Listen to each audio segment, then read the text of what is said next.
The last hurricane season was one of the most devastating on record. And while this year's Atlantic season doesn't officially begin until June the 1st, predictions for what's to come have been released by Colorado State University.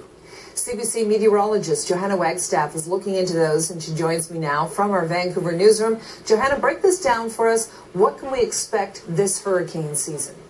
Well, Carole, Colorado State University is one of the hurricane forecasting leaders around the world. So everyone sort of looks for this first forecast as an indicator, or early indicator of the season ahead. And they are calling for an above average year in the Atlantic basin. So breaking that down, they're calling for about 14 named storms. 7 of those to be a hurricane. Those would be storms over 120 kilometers per hour. And of those 7, 3 to be major. Those are storms with sustained winds over 180 kilometers per hour. That is above the long-term average of 12 named storms, 6 hurricanes, and 2 major hurricanes. They've looked at a number of factors. It is still early in the season, but one of the biggest indicators we have this time of the year is whether or not we're going into an El Nino or a La Nina year, based on the temperatures in the equatorial Pacific.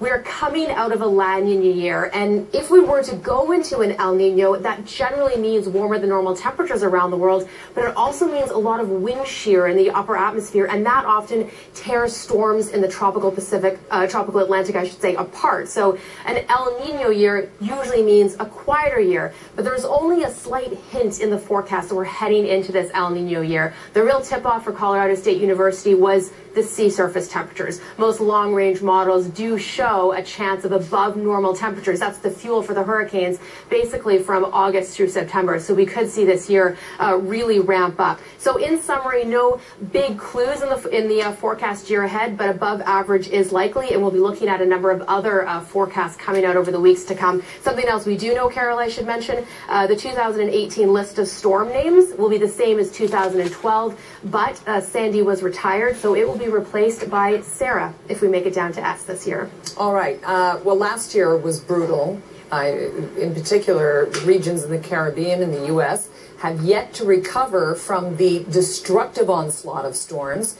Do you have a sense of how this year will compare? It's really hard to say, Carole, but it'll likely not be as busy as last year. Last year truly was historic. It is one of the most costliest and destructive on record, especially because of 3 storms in particular: Harvey, Irma, and Maria. And I want to show you some footage starting with Hurricane Harvey, mainly in Texas. That was the first big one of the year. In total, last year we saw 17 named storms, 10 hurricanes, and 6 major storms, including back-to-back Category 5s. That was Hurricane Irma and Hurricane Maria, which you're seeing now. In the end, that was double the average for named storms in the Atlantic basin. That being said, we can have really busy years with no landfalling hurricanes, and we can have really quiet years. It only takes one landfalling storm to make a season destructive. So that's what the National Hurricane Center and the Canadian Hurricane Center, with interest in Atlantic Canada, will be watching for closely. That one storm, our forecasts are getting better. It's too early and too hard to say, though, if any of these storms will make landfall at this point. All right, Johanna, thank you. You're welcome.